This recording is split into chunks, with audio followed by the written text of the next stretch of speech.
साहित्य क्षेत्र एक मोठी गंमत जी सगळ्या गावांमधून सुरू आहे असंच माझा अनुभव सांगतो. कारण एक कलाकार म्हणून माझे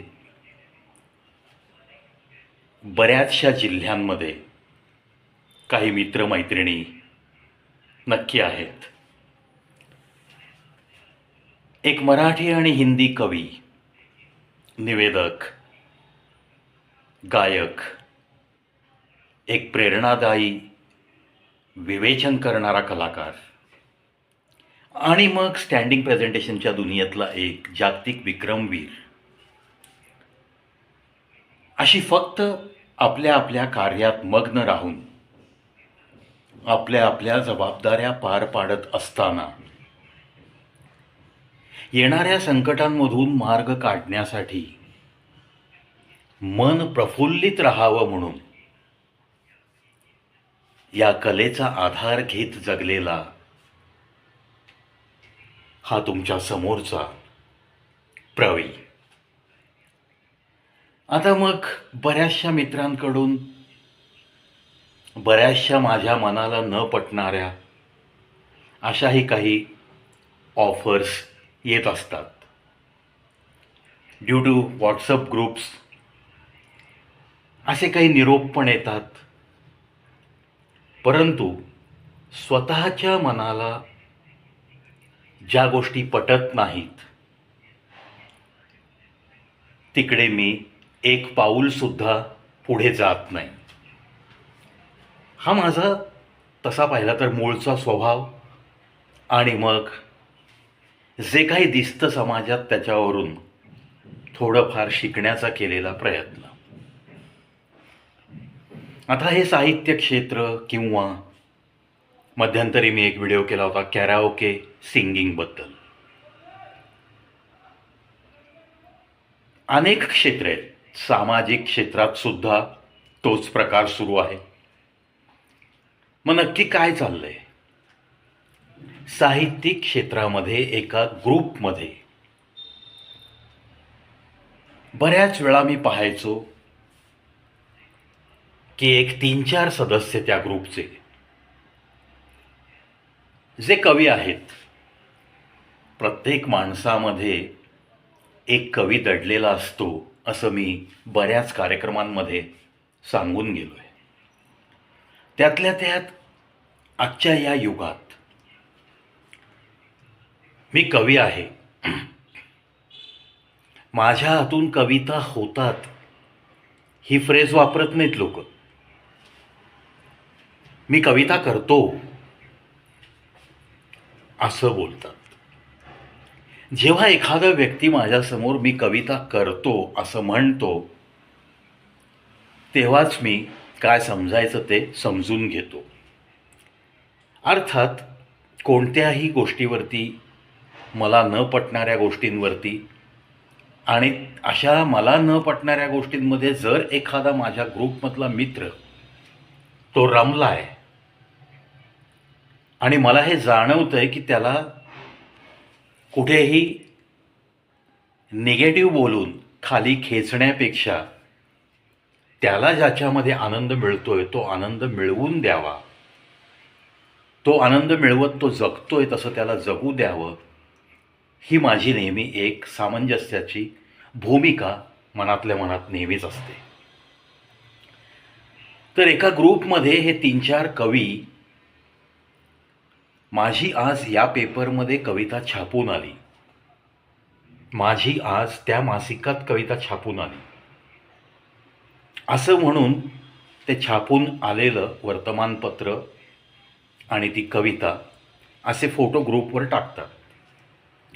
मेकॅनिकली मग तो 100 जणांचा ग्रुप, त्यापैकी एक 30-40 लोक अरे वा अभिनंदन किंवा मग थंबच्या खुणा असं बरंच काही त्यांना रिप्लाय या ग्रुपमध्ये मिळत असतात. तर नुकतीच त्याच एका ग्रुपमधल्या एका चांगल्या कवयित्रीकडून मला समजलं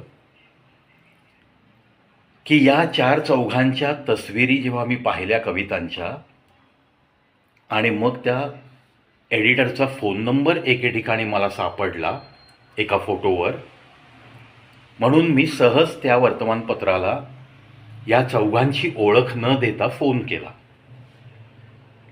आता ती सुद्धा तशी पाहिली तर गेली 5-7 वर्ष तिच्या हातनं काव्य घडतं असं मी म्हणतो.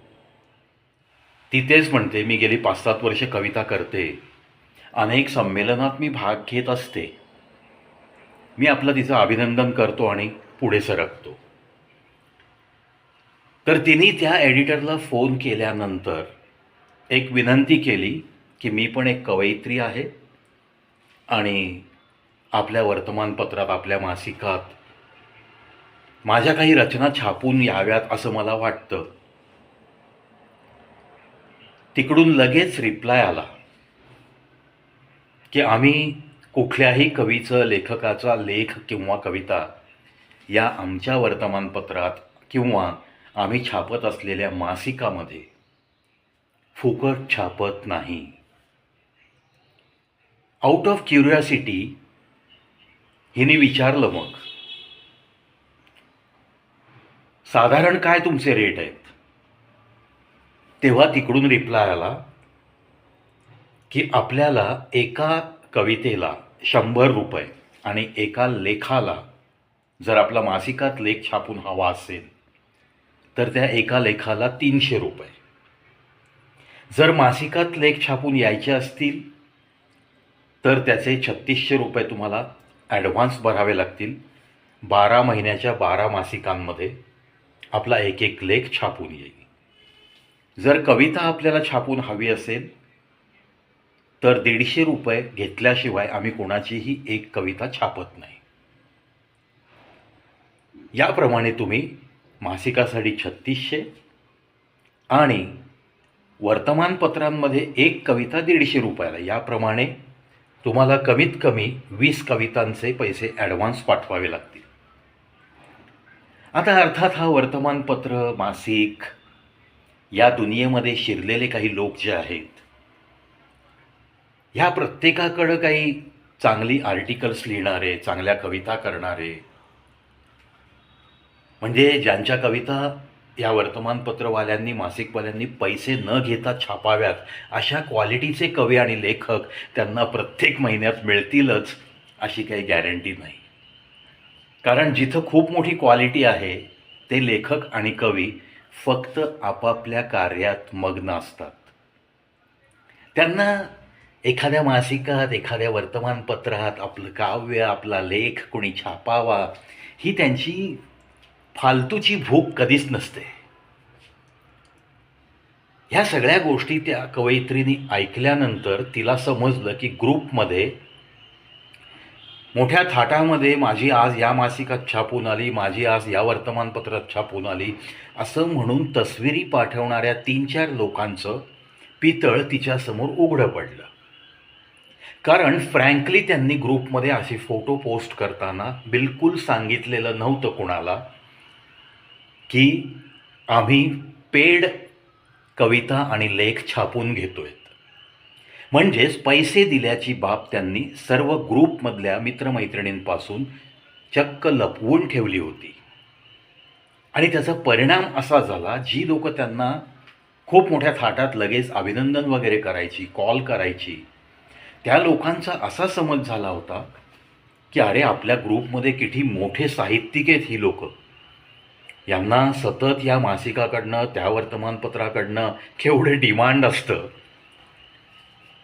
त्यानंतर त्यांनी एक 3-4 पुरस्कार मिळाल्याचे सुद्धा तस्विरी पोस्ट केल्या होत्या. या कवयित्रीने मनामध्ये चंगच बांधला की आता ह्या चौघांचं जे काय चाललंय ग्रुपमध्ये, जे काही ते असा आविर्भाव निर्माण करतायत की या ग्रुपमध्ये आम्ही किती थोर साहित्यिक आहोत, आमच्या कवितांना, आमच्या लेखाला किती डिमांड आहे, जगामध्ये आम्हाला किती लोक मानतात आणि किती मोठमोठे पुरस्कार आमच्याकडं आज मिळालेत आम्हाला, अशा पद्धतीने त्या पुरस्कारांचे फोटो आणि सर्टिफिकेट असेही त्यांनी काही वेळा पोस्ट केलेलं त्या कवयित्रीला आढळलं. तिचं मन खाऊ लागलं की अरे आपल्या या साहित्य क्षेत्रात अशी अनागोंदी सुरू आहे, मग खरोखर जे चांगलं लिहितात, खरोखर ज्यांच्याकडे क्वालिटी आहे, त्या लोकांचं अशा या गर्दीत काय होणार?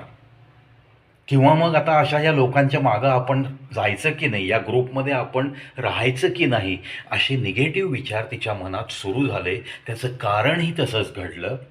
एका पुरस्कारावरती त्या संस्थेचा फोन नंबर तिला आढळला सर्टिफिकेटवर. अर्थात मगाशी जे उदाहरण तिने अनुभवलं होतं त्याच्यापेक्षा ही व्यक्ती दुसरी होती आणि ती एक स्त्री होती. ती स्त्रीसुद्धा एका पुरस्काराची, इतक्या मोठ्या पुरस्काराची मानकरी झाली. त्या सर्टिफिकेटवरच्या फोन नंबरवर तिने संपर्क केला आणि उगीचंच नाटक केलं की मी सुद्धा अशी आहे तशी आहे, मग आपल्याकडं कोणत्या प्रकारचे पुरस्कार असतात वगैरे. तिने इनिशियल इन्क्वायरी त्या संस्थेच्या ज्याने कोणी फोन उचलला त्याच्याकडे सुरू केली.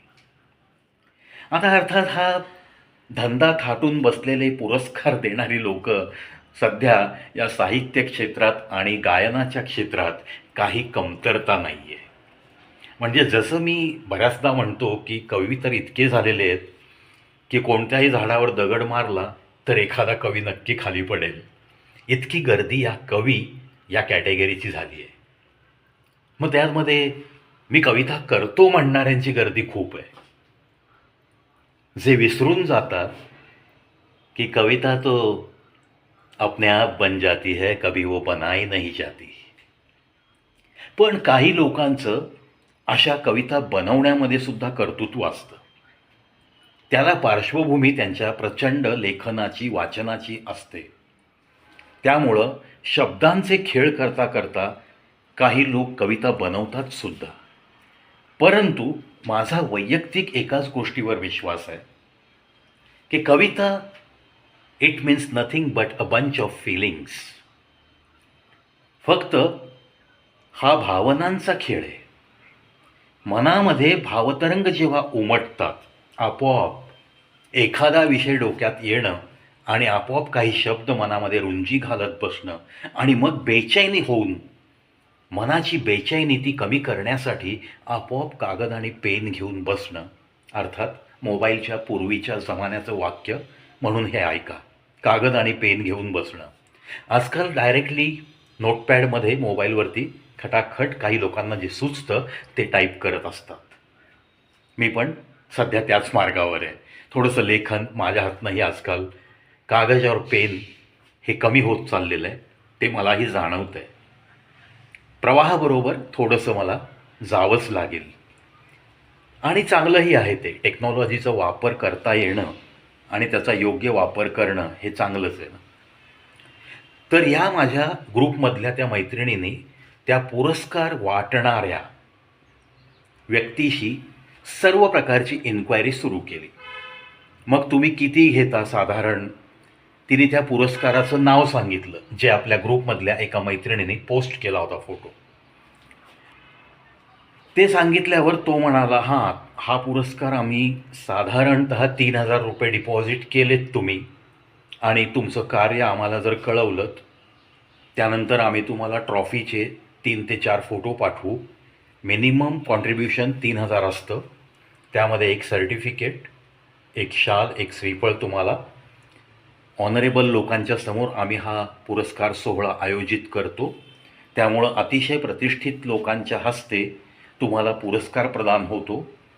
ऑडियन्समध्ये सुद्धा अतिशय क्रीम लेअरची गर्दी कशी होईल ही आमची संस्था नेहमीच बघत असते. म्हणजेच तुम्ही एका पुरस्कार सोहळ्यामध्येच जगामधल्या टॉपच्या यादीमध्ये तुमच्या क्षेत्रातल्या त्या लोकांमध्ये तुमचं नाव होऊन जातं आणि त्याचा फायदा तुम्हाला आयुष्यात कुठेही कधीही चांगल्या रीतीने उठवता येतो. आणि समजा तुम्हाला आम्ही पाठवलेल्या ट्रॉफीचा चॉईस तुम्ही करू शकला नाहीत, तर आम्ही त्याच्या वरच्या रेंजच्या ट्रॉफीची तुम्हाला तस्विरी पाठवू. त्या प्रमाणात त्या 3,000मध्ये काही रुपये कदाचित वाढू शकतात. आम्ही पाठवलेल्या फोटोंमधनं तुम्ही जर सिलेक्ट केल्या तर तुम्हाला 3,000 रुपयाच्या वर 1 रुपया द्यावा लागणार नाही, प्रोव्हायडेड जर तुमचा चॉईस बदलला तर मात्र आम्ही एक्स्ट्रा पैसे घेऊन तुमच्या चॉईसची ट्रॉफी आम्ही तुम्हाला बनवून देऊ शकतो. अशी सगळी माहिती कळल्यानंतर तिने कुतूहलाने विचारलं की हा सोहळा कुठे होतो. त्यांनी सांगितलं, महाराष्ट्राची राजधानी मुंबई, जिथं अख्खी फिल्म इंडस्ट्री असते आणि त्या इंडस्ट्रीतले काही लोक आमच्या ऑडियन्समध्ये आम्ही बोलवलेले असतात. न जाणो तुमचे शब्द, तुमचं कार्य इंडस्ट्रीमधल्या काही दिग्गजांच्या नजरेमध्ये भरलं तर तुम्हाला तिथं अचानकपणे ब्रेकसुद्धा मिळू शकतो. अर्थात या उत्तरामधनं अजून एक प्रश्न निर्माण झाला. ती म्हणाली, मग मी आता महाराष्ट्रात अमुक अमुक गावी राहते, तर मला मुंबईपर्यंत जाणं येण्याचं तिकीट तुम्ही देता का? तेव्हा ते म्हणाले, तिकिटाचा खर्च आम्ही कधीच कुणाला देत नाही. तुमचा तुम्हाला स्वतःचा प्रवास खर्च करून यावं लागेल. तुम्हाला जर मुक्काम करायचा असेल तर राहण्याची व्यवस्था तुम्हीच करावी लागेल, कारण आमच्याकडं ती सोय नाही. आम्ही फक्त तुम्हाला फेम कसा मिळेल, तुमची पब्लिसिटी कशी होईल इतकंच आम्ही पाहतो. जर आपणास या कंडिशन मंजूर असतील तर तुमचं नाव गाव कळवा. टेलिफोन नंबर तर मी आत्ता फीड करून ठेवते, तुमचा मोबाईल नंबर. अशा पद्धतीने हे संभाषण झाल्यावर ती कवयित्री हबकून गेली. कारण या ग्रुपमध्ये पुरस्काराचे फोटो आणि सर्टिफिकेटचे फोटो टाकताना सुद्धा प्रामाणिकपणे त्या कोणीही त्यातल्या त्या स्त्री कलाकारांनी हे कोणालाही कळू नये याची दक्षता घेतली होती की हा पेड पुरस्कार आहे. म्हणजेच कुछ लेके कुछ देने वाले ऐसी बहुत सारी संस्थाएं आजकल कार्यरत है. त्यामुळं या कवयित्री मैत्रिणीने ही सगळी इन्क्वायरी केल्यानंतर मला एक फोन केला आणि मला अतिशय त्रागा करत मनाचा अगदी आटापिटा करून ती बोलत होती. मला म्हणली, अरे काय चाललंय प्रवी हे जगामध्ये, काय कोणीही कुणाला स्वतःला साहित्यिक म्हणून घेतो आणि कुठले तरी 2-4 हजार रुपये खर्च करून पुरस्कार प्राप्त करतात आणि मस्तपैकी मिरवतायत रे आपल्या ग्रुपमध्ये. आपल्या ग्रुपमध्येच नाही, अख्ख्या गावात पण ते टिमक्या मारत फिरत आहेत की मी अशी मोठी कवयित्री आहे, मी असा मोठा कवी आहे. अरे चाललंय काय आपल्या या साहित्य क्षेत्रात, काय होणार आहे, हे कुठे जाणार आहे, हा रस्ता कुठे नेतोय प्रत्येकाला, वगैरे वगैरे. मी तिला छानपैकी भडास काढू दिली, 5 मिनटं तिला बोलू दिलं आणि नंतर म्हटलं, झालं का तुझं बोलून, झाला का तुझा त्रागा? आणि मग तिला एक गोष्ट सांगितली की हे बघ, आपण आपलं कार्य करत राहायचं आहे, जे सुचतं ते तू लिहित राहा, उगाच कुठून छापून येण्याच्या भानगडीत पडून मानसिक त्रास करून घेऊ नको. आणि पुरस्कार हा तुमच्या मागं आला पाहिजे, पुरस्काराच्या मागं धावण्यात काहीही अर्थ नाही. पेड पुरस्कार घ्यायचेच असतील तर मी तुला आत्ता सांगतो, म्हटलं 15-20 संस्थांची नावं, तुझे एक 5-50 हजार खर्च होतील, तुझ्या पदरात 20 पुरस्कार पडतील. असं सांगितल्यानंतर मी तुला एक 3-4 नावं सजेस्टसुद्धा केली, जी मला नक्की ठाऊक होतं की इथे पेड पुरस्कार दिले जातात.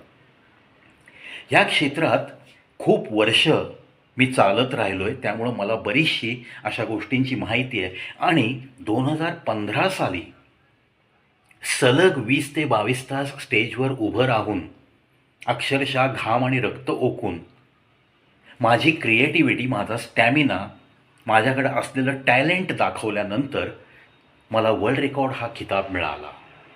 आणि हा सन्मान, हे सर्टिफिकेशन्स ॲक्च्युली व्हिडिओ रेकॉर्डिंगच्या DVDs पाठवल्यानंतर मला मिळालेले पुरस्कार आहेत. इथे पेड पुरस्काराची तुलना माझ्या या पुरस्काराशी कधीच करायची नाही. आणि त्यानंतर मी 2015 ते 2025 आजपर्यंत या 10 ते 11 वर्षामध्ये अक्षरशः मित्रांनो 42 पुरस्कार अतिशय नम्रतेने नाकारलेला मी एक पाय जमिनीवर टेकत चालणारा कलाकार आहे. मला या कुठल्याही पुरस्कारांशी ना काही देणं घेणं नाही आहे. एक व्यक्ती अशीही मला भेटली ह्याच क्षेत्रामध्ये चालत असताना, अरे छान आहे तुझं कार्य, छान आहे, तुला माझ्या संस्थेतर्फे 2-3 पुरस्कार देऊन टाकतो. मी हात जोडून त्यांना नम्रपणे नकार दिला. ते चाट पडले, अरे काय काय बोलतोय तू, नको, अरे माझ्यासारख्या संस्थेकडनं तू पुरस्कार नाकारतो. म्हटलं सर माझ्यासारख्या संस्थेकडून इथं मला थोडासा तुमच्या घमेंडीचा वास येतोय. कसली संस्था म्हणलं? कोण आहेत म्हणलं तुमच्या संस्थेमध्ये? कोणती माणसं आहेत मला यादी सांगा म्हणलं. व्हॉट इज देअर क्वालिफिकेशन म्हणलं. व्हॉट दे आर डुईंग नाव. कलेच्या क्षेत्रामध्ये त्यांचं योगदान काय आहे. असा जेव्हा मी प्रश्नांचा भडीमार केला तेव्हा तो पटकन म्हणला, अरे तसं काय नाही, तसं काय नाही प्रवी, काय माहिती आहे का, तुझ्याकडनं काही घेणार नाही आम्ही, पण तुला पुरस्कार देऊ आम्ही. या फंक्शनला तू येशील का, पुढच्या महिन्यात आहे. मी पुन्हा एकदा हात जोडले. म्हणलं sir, with great respect to you, मी अशा कोणत्याही पुरस्काराच्या मागे धावणारा माणूस नाही आहे. तुम्ही जरी फुकट दिलात ना मला तरी मला नको आहे. हे बोलल्यावर ते चाट पडले. मग मी त्यांना सांगितलं की या क्षेत्रात मी आज नाही आहे, गेली 25 वर्ष मी क्षेत्राला जवळून पाहिलं आहे. हां ठीक आहे, 2015पासून माझी एक स्पेशल आयडेंटिटी निर्माण झाली, पण त्याच्याही पूर्वी 8 ते 10 वर्ष मी या क्षेत्रात आहे. 2015पासून एक world record holder, standing presenter, Marathi and Hindi poet, अँकर, सिंगर अँड मोटिवेटर, अँड नाव ॲज अ यूट्यूबर, अशी माझी एक ओळख निर्माण करत मी फक्त चालत राहण्यावर विश्वास ठेवतो. कोणत्याही पुरस्काराच्या मागं मी कधी धावत नाही. अशा पद्धतीने त्या माझ्या मैत्रिणीशी जेव्हा मी गप्पा मारल्या तेव्हा ती नॉर्मलला आली. ती म्हणली, really you are doing the things, की त्या गोष्टींचं आम्हाला आकर्षण वाटतं आणि अक्षरशः तुला फॉलो करावंसं वाटतं, असे तुझे विचार आहेत. मी म्हटलं असंही काही नाही, माझ्या हातनं आता वर्ल्ड रेकॉर्ड झाला आहे. गमतीने मी तिला म्हणलं, अगं मी जेव्हा एव्हरेस्टवर चढलो आहे तेव्हा मी पुण्यातल्या पर्वतीवर चढल्याची प्रशस्तीपत्रकं गोळा करत फिरणं योग्य आहे का? आणि don't compare your self with me. हां, तू पण जेव्हा असा एखादा अटेम्प्ट करशील तेव्हा मी नक्की तुला गाईड करीन.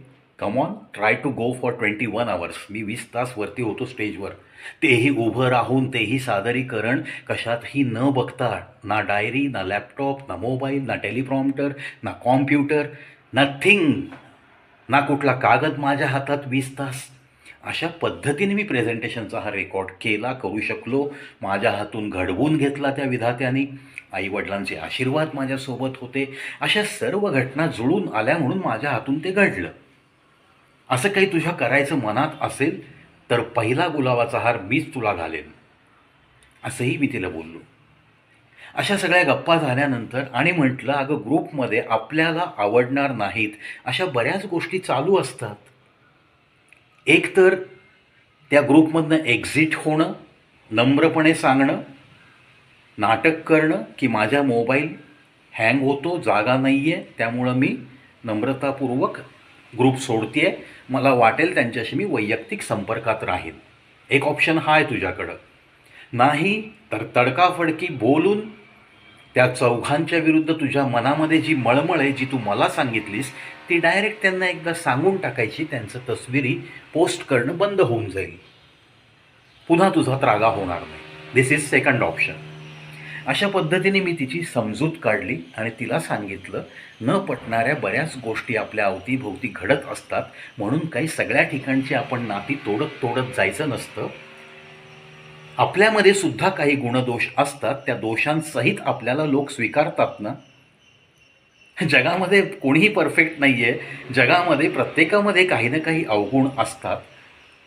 आपण कधी काही पोस्ट करत नाही, हा सुद्धा अवगुण आहे. त्याचीसुद्धा लोकांना चीड येत असेल, अरे ह्याने उगीच जागा अडवली आहे. Don't think about such type of things. संपर्क जास्तीत जास्त लोकांचा असणं हे माणुसकीच्या दृष्टिकोनातनं एक चांगली गोष्ट आहे. टेक्नॉलॉजीमुळं आपण इतकी माणसं एकमेकांच्या ओळखीची होतो, त्या ओळखीचा तुम्हाला नंतर अनेक क्षेत्रांमध्ये उपयोग होऊ शकतो. एखाद्या माणसाची दुसऱ्या माणसाशी ओळख होणं, ह्याच्यामध्ये फायदा तोटा बघायचा नाही आहे. एक सहवासात चांगली व्यक्ती आली आहे ना, 4 गुण तरी त्याच्याकडे चांगले असतील ना, त्याच्याकडनं काहीतरी घेण्यासारखं मिळेल ना, हा सकारात्मक विचार तुमच्या मनात पाहिजे. हां, जर आता मला पटण्यासारखंच समोरच्यानी वागलं पाहिजे असा जर हेकेखोर प्रवृत्तीचा स्वभाव असेल तर मग तो माणूस कोणत्याही ग्रुपमध्ये स्वतःच टिकू शकत नाही. तो त्या ग्रुपमधनं कदाचित असल्या घाणेरड्या स्वभावामुळं त्याला जो कोणी ॲडमिन असतो तो रिमूव्हसुद्धा करू शकतो. मग ही नामुष्की स्वतःवर आणायची नसेल तर ग्रुपमध्ये जे चाललं आहे, कुछ चीजों को अनदेखा कीजिए. जे पटत नाही त्याला काहीही तुम्ही प्रतिक्रिया देऊ नका. व्यक्त झाल्यानंतर जर कोणी नाराज होणार असेल ग्रुपमधलं आणि जर संबंध बिघडणार असतील, त्यापेक्षा मौन बाळगायला शिका. आता कदाचित हे विचारसुद्धा कोणाला, काही लोकांना पटणार नाही आहेत. परंतु आजकालच्या या जमान्यामध्ये जेव्हा तुम्ही सोशल मीडिया वापरता, जेव्हा तुम्ही लोकांना न बघतासुद्धा फ्रेंडशिपच्या रिक्वेस्ट तुम्ही येस म्हणून देता, तेव्हा तुम्हाला कधीकधी मानसिक त्रास हा होणारच आहे. व्हॉट्सअपमध्ये तुमच्या प्रेमापोटी जर तुमच्या मित्राने एखाद्या ग्रुपमध्ये घेतलं, तर त्या मित्रासारखेच सगळ्या ग्रुपमध्ये लोक तुम्हाला असतील, ओळखत असतील, सन्मान देणारे भेटतील, असंही काही नाही. त्यामुळं हे साहित्य क्षेत्र आणि गायनाचं क्षेत्र, कॅराओकेचा सुद्धा काही ठिकाणी बाजार मांडलेला दिसतो, त्याच्यावर सुद्धा मी बोललो आहे. परंतु ज्यांना स्टेजची आवड आहे, ज्यांना व्यासपीठ मिळतच नाही आणि ज्यांचं पोटेन्शियल आहे, हो मी पैसे देऊ शकतो, मी 1600 रुपये भरून 3 गाणी म्हणू शकतो, मग देणारा राजी आहे, घेणारा तयार आहे. हू यू आर, तुमच्या मताला काय शून्य किंमत आहे हो. त्याच्यामुळं ह्या न पटणाऱ्या गोष्टींवरती सुद्धा तुम्ही बाजारात जाऊन जास्त भाष्य करण्याची गरज नाही आहे. ऑन द कॉन्ट्ररी, ज्यांना व्यासपीठच मिळत नाही त्यांना व्यासपीठ उपलब्ध करून देणारी काही मंडळी कार्यरत आहेत. त्याच्यामुळं त्यांची स्टेजची भूक भागते, ते पुरस्कार पण देतात. जे काही चाललं आहे त्याच्यामधनं जर एक 100 लोकांना इन्स्पिरेशन मिळत असेल, आनंद मिळत असेल, तर मग तुमच्या एखाद्याला न पटण्याला कोण किंमत देणार आहे. आणि मग मला हे पटत नाही हे सांगितलं बाजारात तुम्ही, तरी तुमचं कोण ऐकणार आहे. ह्या सगळ्या गोष्टीचा सांगोपांग विचार प्रत्येकाने करावाच लागतो. आणि जो हा विचार करत नाही, मनातल्या मनात त्रागा करून घेतो, त्याला मनस्तापाशिवाय दुसरं काहीही त्याच्या हाती लागत नाही. हे त्रिवार सत्य आहे. असा सगळा आमच्या दोघांचा संवाद खूप चांगल्या रीतीने झाला. तिला खूप पटलं आणि त्यानंतर मात्र आता ही गोष्ट घडून 1 महिना झाला, ती ग्रुपमध्ये आहे. त्यानंतरसुद्धा वर्तमानपत्राचे पोस्ट आल्या, मासिकाचा फोटो आला एकाचा, 5 ते 7 लोकांचे पुरस्काराचे फोटो आले. त्यामध्ये 2 महाभाग, 1 लेडी आणि 1 जेंट्स. कॅराओकेमध्ये मिळालेला पुरस्कार त्यांनी, कॅराओकेमध्ये जेव्हा 36 गाण्याचा कार्यक्रम करतात तेव्हा तेवढेच गायक तिथे असू शकतात, 25 गायक असतात. सगळ्यांना ते एक प्रकारची ट्रॉफी देतात, त्या संस्थेचा टायटल असतं त्याच्यावरती. पैसा कमवणं हा काही लोकांचा मोटो असतो, तो बिझनेस म्हणून त्यांनी स्वीकारलेली गोष्ट असते. स्टुडिओ त्यांनी केलेला असतो, 1,00,000-1.5 लाख खर्च करून त्या स्टुडिओमध्ये प्रॅक्टिस देतात. त्यामुळं ह्या गोष्टी चालूच राहणार आहेत समाजामध्ये. You can't change the system, हे म्हणतात ते अगदी खरं आहे. तुम्ही त्यामुळं अशा गोष्टींमध्ये त्रागा न करता, वा क्या बात आहे, इतकं म्हणायला तुम्हाला काय फार मोठे पैसे, फार मोठी ताकद लागते का. मी तर तेच करतो. किसी ने अगर ट्रॉफी पोस्ट कर दी, वाह बढिया, कॉंग्रॅच्युलेशन्स, एवढं मी नक्की त्याला कळवतो. ॲटलिस्ट रिप्लायमध्ये, मेसेजमध्ये तरी नक्की कळवतो. कारण कोणाचं काहीही प्रगती झाली आणि त्यांनी जर कळवली, त्या कळवण्यामध्ये तो तुम्हाला आपला मानतो म्हणून तो कळवत असतो. त्या ग्रुपमधल्या प्रत्येक सदस्याला त्याला प्रेम वाटतं प्रत्येकाविषयी आणि आपली ही प्रगती झाली असं त्याला वाटतं. त्याला मिळालेला आनंद तो शेअर करतो. त्यामुळं त्याला दुःखी करण्यात पॉईंटच नसतो. त्याच्या आनंदात आपण आनंद मानलं पाहिजे. त्याला लगेच आपण वा क्या बात आहे, बहुत बढिया, कॉंग्रॅच्युलेशन्स यार, गो अहेड, अरे वा छान, हां तू गातेस तशी छान, त्यामुळं तुला हा पुरस्कार मिळाला, इतकं जर आपण त्यांना पण कौतुकाची थाप पाठीवर मारली तर त्यांनाही बरं वाटतं. यामध्ये काही आपण त्यांची खोटी स्तुती करतोय असंही काही नाही आहे. जे समोर दिसतंय, पुरस्कार दिसतोय, त्याच्यावरनं आपण त्यांना कॉंग्रॅट्स म्हणतोय. ह्याच्यामध्ये कमीपणा कशाला वाटायचा आहे. सो ब्रॉड माइंडेडनेस आणि open heartedness, these things are very much important as far as human life is concerned, as far as friendship is concerned.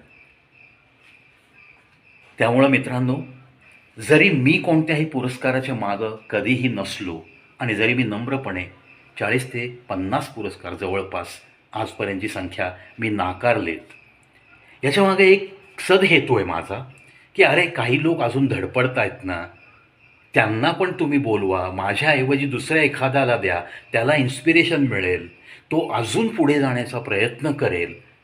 यासाठी मी हा नाकारतोय.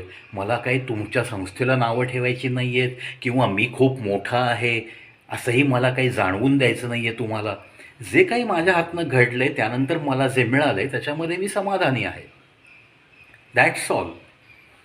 आता पुन्हा जेव्हा मी माझाच रेकॉर्ड मोडेन तेव्हा मला जे मिळतील ते मी नक्की घेईन ना.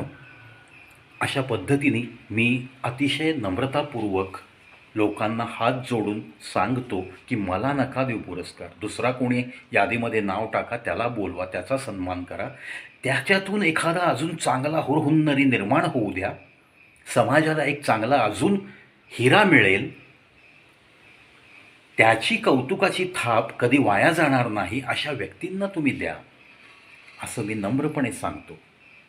म्हणून मित्रांनो, सहज जाता जाता साहित्य क्षेत्रात जे काही बोकाळत चाललेल्या गोष्टी आहेत, ज्या काही गायन क्षेत्रामध्ये बोकाळत चाललेल्या गोष्टी आहेत, त्यांच्यावर सुद्धा थोडासा प्रकाशझोत टाकायचा होता. त्यामुळे एका ग्रुपमध्ये जे काही चाललं होतं, वर्तमानपत्राची फोटो पोस्ट करणं, पण पेड कविता आम्ही छापून आणली, हे लपवून ठेवणं वगैरे वगैरे, हे सगळीकडे एकाच ग्रुपमध्ये. आता मला एका ग्रुपमध्ये हे चाललं हे कळलं, कारण त्या ग्रुपचा मी सदस्य आहे. असे हजारो ग्रुप सध्या सुरू आहेत. असे हजारो कार्यक्रम पुण्यासारख्या शहरात तर सर्रास सुरू असतात, हे तर मी डोळ्यांनी बघतोय. त्यामुळे यामध्ये फारसं काही वाटून न घेणं आणि आपण फक्त ह्युमन कॉन्टॅक्ट्स, तुमच्या संपर्कात येणाऱ्या व्यक्ती यांच्यामध्ये वाढ होत राहते.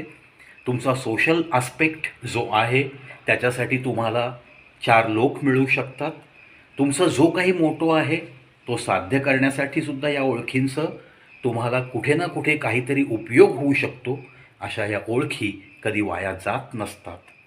आणि अगदी काही नाही तर कुणाच्या तरी संकटात तुम्हाला अशा ग्रुपमधून आमंत्रण आल्यानंतर एखाद्याच्या संकटात धावत जाणे हा जो तुमचा गुण आहे, त्यासाठी तुम्हाला कॉन्टॅक्ट्स उपयोगी पडू शकतात. कोणाच्या तरी मदत करण्यासाठी तुमचे हे असे संपर्क उपयोगी पडू शकतात.